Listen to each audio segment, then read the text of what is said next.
Welcome home, brave heroes. I'm Ash. This is AshQuest, and it's time once again for the long-form podcast-styled content best enjoyed while you are commuting to your next board games convention, cleaning up that Nuln oil that you spilled from last night's paint-a-thon, or drilling together some new shelves for your board game storage solution. It's a never-ending battle, and it's an uphill battle. And now wood is even more expensive. Anyways, I'm here with one thing, and that's the thing on the title, and then we'll ramble after that for funsies. But those of you who are interested in the title of the video, yes, it's confirmed. It's not officially announced. That's a different thing. That comes with all the pomp and circumstance of an Avalon Hill presentation.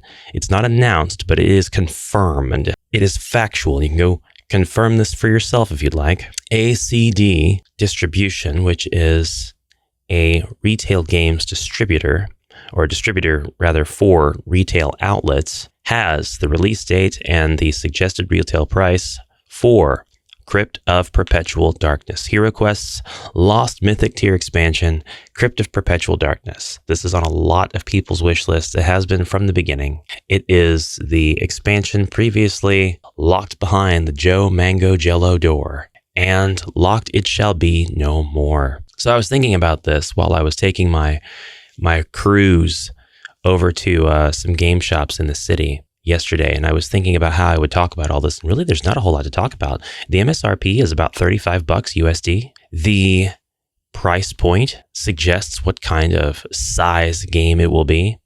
Price does indeed suggest that it will be a small box expansion, so it should fit perfectly in size with your Prophecy of Talor and Spirit Queen's Torment expansions, as it should. Some people were speculating it could be a big box format if they added a bunch of stuff, which is absolutely fair, but due to the price confirmation, it's definitely going to be one of the smaller variety. We can guess at the contents, but I want to think about what we have seen from Avalon Hill so far, what we saw from Avalon Hill when they were first pumping out the expansions, and following sort of a fun to speculate, fun to guess at, mathematically logical pattern, a sort of convention of re-release. At this point in Avalon Hill's HeroQuest's lifetime, they can do pretty much anything, and they have done pretty much anything. They have done a lot to break the conventions that they set. And I don't mean that in a bad way. They have added gameplay modes, new miniatures, new stats, new enemies, new tiles, new stories, new expansions, new heroes. They have done so much with the brand that it is impossible to predict with a very high degree of accuracy now what their next move will be. I think this is pretty cool. It also feels a little volatile, but I still think it's cool. So the last releases we got were Jungles of Delthrak and First Light. They absolutely shattered different expectations people might have about what a HeroQuest expansion or game system or whatever would look like, for good, for bad, for the ugly. So the point is, we can talk about what we think is going to be in that box, but it could be very unpredictable. But I think we can be sure of a few things. One, this box is definitely going to come with the Prophecy of Talor quest book, hopefully with all applicable fixes, errata, what have you. We did see significant multitude of changes with the Prophecy of Talor and Spirit Queen's Torment quest packs. Yes, I'm going to interchangeably call them quest packs instead of expansions. Don't worry about it. All right. And some of them were kind of bizarre, like all of the furniture being flipped in some of the quests, but not a big deal. Not at all a big deal. Funny, amusing, surely kind of a mistake, but not a big deal. I think we're going to see a return of the Venom sculpt, although I do think it's entirely possible that it could be a new sculpt for licensing reasons. We did, after all, see a new Druid sculpt come with Against the Ogre Horde. 2 new Druid sculpts, in fact. They did not reuse the Mythic. So it makes me wonder about that. It makes me wonder. Also, there were a number of people, myself included, unfortunately, sorry, who complained that the Venom sculpt was a little too passive. After decades of HeroQuest living on in the hearts and minds and homebrew fingies of creators, we get this dragon, and it's just perched lazily upon a plinth, a column. I think that it's possible they could do a different sculpt. And they might have to do a different sculpt if they have any sort of licensing expiration on the Venom sculpt that they had. But I will tell you this. I kind of think that this is going to have new material in all the sculpts across the board, common to what we've seen with Prophecy to Lore and Spirit Queen's Torment. I don't think that that's a huge stretch. I think that this could be the expansion where we get our Dread Warrior buffed. I think that we're going to see this. Here's my prediction, okay? I can't predict with 100% accuracy like I used to be able to. I used to be able to nail this stuff, but things are different now. Things are different now, so I'm going to give you my prediction. First, I will state that I'm pretty sure we're going to see the double-sided tiles, the giant tavern and Dragon's Lair tiles from the original expansion that came with the Mythic tier. I think that that's fairly predictable. After that, pretty much everything is off the table, or pretty much anything is on the table, however the phrase goes. Today on AshQuest, we're not going to say common phrases correctly, but don't count all of your horses before they teeth. I think we're going to see slightly translucent speckled material for the miniatures that come with Crypt of Perpetual Darkness, and I think that they're going to be of a silvery variety. Not solid. I think it'll be translucent, probably a bit glittery. But I think that this will be also the expansion that answers the ages-old question. And I mean, it's ages-old just when you consider the 2021 release. Never mind the question being asked in the decades since HeroQuest came out with Keller's Keep and Return of the Witchlord. I think that this is going to answer the question from fans as to where is our Chaos Warrior expansion. Dread Warrior, yes, I know. But I think this one's going to come with more beefy Dread enemies. I think we're going to see more Dread Warriors. I think we might see a Gargoyle or two. I think we'll see the Dread Sorcerer sculpt. And I think we'll probably see the male variant in this one, since we got the female variant in one of the other two previously Mythic-only expansions. I will also go ahead and state here that the material could be a translucent purple hue because of the other two colors that we got. I could see it being gray to commemorate the Dread expansion that we never got, that was never really like conceptualized, never came around. I could also see it being purple just to complement the other two colors. So those are my two guesses there. Not necessarily speckled, don't really know where that came from, but it also could be. And I mean, because of the contents of the other two expansions, I guess it's entirely possible that we'll still get skeletons, goblins, orcs, and all of that good stuff as well. But of course, they would follow the color convention. I think I would rather have them all as gray to establish them as maybe like stone-like or spectre-like. So that's kind of where my head's at with all of this. That's the long and short of it. The link to the distributor is in the description below. It's ACDD distribution. And I wanted to clarify some of the points that I wasn't able to in my short post yesterday. A distributor has massive amounts of product to be able to distribute to retail stores, not just your friendly local game store, but my friendly local game store and everybody else's friendly local game stores all over. They may have restrictions in place as to who they can ship to, where they can ship, but a distributor will generally take care of taking stuff from the manufacturer and distributing it to where you're going to buy it. You don't buy from the distributor, you buy from the retailer. So when we talk about the distributor having the MSRP and the pre-order date and all of that, the release date, this is information that the retailer will have, but it doesn't mean that you're going to be able to buy this stuff directly from the distributor. So there were some comments that were kind of confused on this point from folks like, this isn't going to be available on Amazon. Maybe it won't be on Hasbro Pulse. No, nobody's saying that. I think Hasbro is going to be able to use their own storefront. They won't need a distributor for what they're doing. I don't think. I think they're pretty much going to set themselves up with their own logistics. And I don't necessarily think that ACD will be the only distributor, if that makes sense. After all, we do need some that are international friendly, which might be international friendly. I don't know. I didn't do a lot of research on them before I started the video, and I didn't have time to yesterday. Sigmar knows. So we could see other distributors, but none of that really matters. We're not really paying attention to the distributor. We're paying attention to our stores that we want to buy from, because you can't buy from the distributor unless you're one of my probably non-existent viewers, or if exists, then very rare, few and far between viewers that actually owns your own game store or is in charge of ordering product. I shouldn't say none. I do think that I actually have a couple of viewers that do order product for their own game stores, but that may be one of the distributors that you use when you do so. You and I, the consumers, will be ordering from websites like Big Bad Toy Store and Amazon and possibly GameStop, although I don't even want to mention GameStop anymore because my local one just closed down without any sort of warning whatsoever, and they've only gone downhill year after half year. I mean, they go down several times a year. So I'm pretty much done with GameStop. I don't think I need to do any more business there. But if you've got one close by and they've been good to you and they've been able to get the things that you want and have asked for to you, then that's awesome. And you should keep doing that. But also Hasbro Pulse, of course, the Pulse store. Anywhere that we can get this stuff that we've been getting our HeroQuest fix, we should be able to keep doing. I don't think it's going to end up being a Target exclusive. I think that was a First Light only deal, and that was necessary in order to be able to get the game in more stores, on more shelf spaces.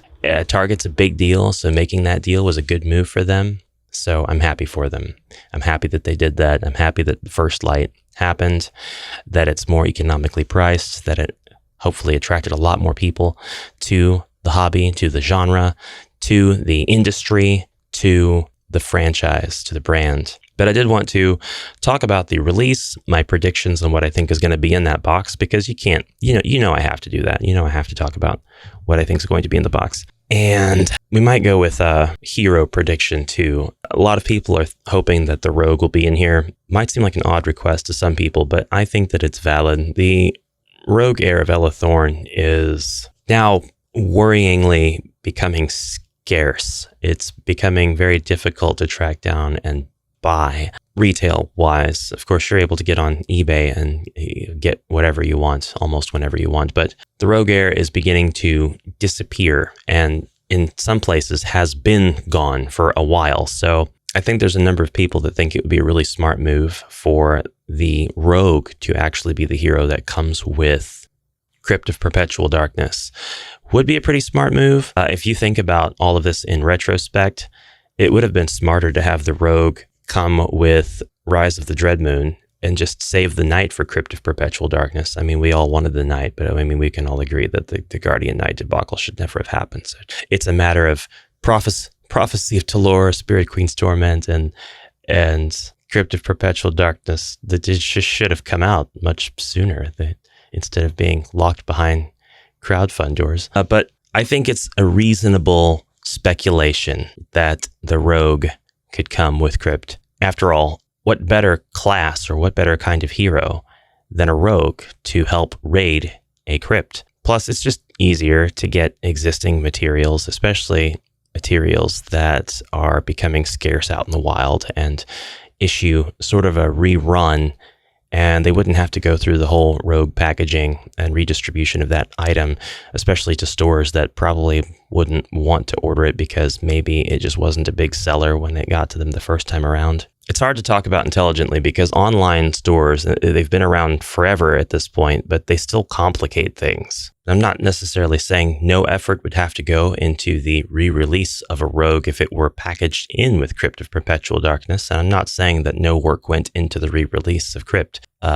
Contrary, I think that lots of efforts probably would have to be made if they were going to reissue the older sculpt of the Dragon Venom, especially if they were going to do so in new material. They had QA, they had probably a small focus group, even if it was comprised of current members of Avalon Hill's team. And this was probably in the works for the last 12 or more months anyway. But if not a Rogue, then I'm kind of at a loss as to what the hero would be. It would be really interesting to see what kind of new hero they might put in. That would certainly break convention, since the other two expansions come with the existing mythic heroes. Cast in a bit of a glittery red material, annoyingly enough. This time they could cast the glittery druid, the one from the mythic tier. That would be strange, but it's possible. And no, they've never released the same hero in more than one expansion, and the druids, of course, already came with Against the Ogre Horde. But who knows? Who knows what goes on behind closed doors and board meetings? I also think it's possible that and I know this is a slim possibility, and I know I'm kind of throwing my wishes out here. I'm trying to manifest this. The alt-gender heroes could come with Crypt of Perpetual Darkness. You could give me the alt-gender heroes that came with the Mythic tier and put them in Crypt of Perpetual Darkness, and I would be very happy with that. I think that would be a fantastic move. It would devalue so many of the secondhand scalper bits. It would give people even more access to even more variants of heroes, and it would just make sense because I don't think you have a lot of other places where you can release those for, and it makes sense unless you want to come out with a Dark Company expansion, expanding on the 13-part quest of the old UK and EU quest from HeroQuest's advanced quest edition of the game. So by the way, I need to thank, and I should have done this way earlier in the video, Seekhashem for taking the time to share this information with the Discord over at the Amalgam Archive, always linked in the description below. Thank you, Seek. I really do appreciate the tip. HeroQuest Crypt of Perpetual Darkness has an SKU or SKU of HSBG 1798. So that's your number to keep an eye on if you are looking for news, if you got access to kind of bots or RSS feeds that can kind of crawl and help report things to you. Manufacturer is, of course, Hasbro. Release date July 1st, 2025. I think that we'll see a good presentation on this at Gen Con this year.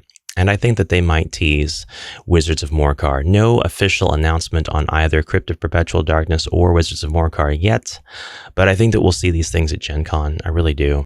July 1st, 2025 also marks the release date for Talisman, the Nemesis expansion. Its MSRP is also $34.99. Its SKU is HSBG 1505. Hasbro Games 1505. And I'm sure that we'll see more of that in the coming months, especially leading up to Gen Con or perhaps at Gen Con. A little bit of a happy surprise there at the end of the video, because I just went searching around for what else ACDD could be distributing for Hasbro in particular. Speaking of Gen Con, I'm looking right now tentatively at a one-day pass. Probably a Thursday. Probably not going to stay more than one day if I do go. Actually, pretty certain of that.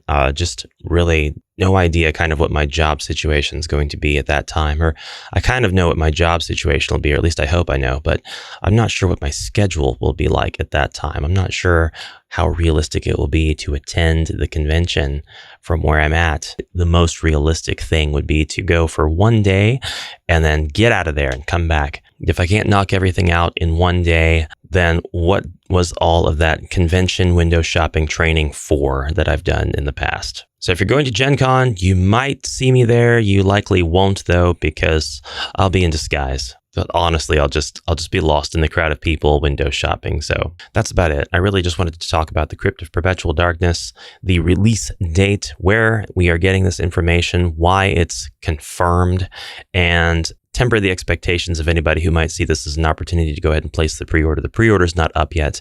The information on the product is not up yet. The announcement for the product is not up yet. But we all know, right, to go follow Avalon Hill on Instagram. If you have an Instagram, that's where they do their posts. Not sure what other outlets they have at the moment. And I know that not everybody has Instagram, but you can also keep an eye on the old inn. The Facebook group seems to be very up to date with things happening, with several people posting the same thing as soon as it gets found out. That's not a dig. I'm not ribbing them. It does happen in larger groups, and it's a good thing because some of these posts might get lost. But that is it for now. So I thank you very much for listening in on this rather a bit shorter podcast. Was it shorter after all? And I will see you in the next exciting adventure. You can be sure that I'm going to cover everything I can about the release of Crypt of Perpetual Darkness as soon as we get more information in classic Ash Quest style. Until next time, brave heroes, have a great rest of your day, and bye for now.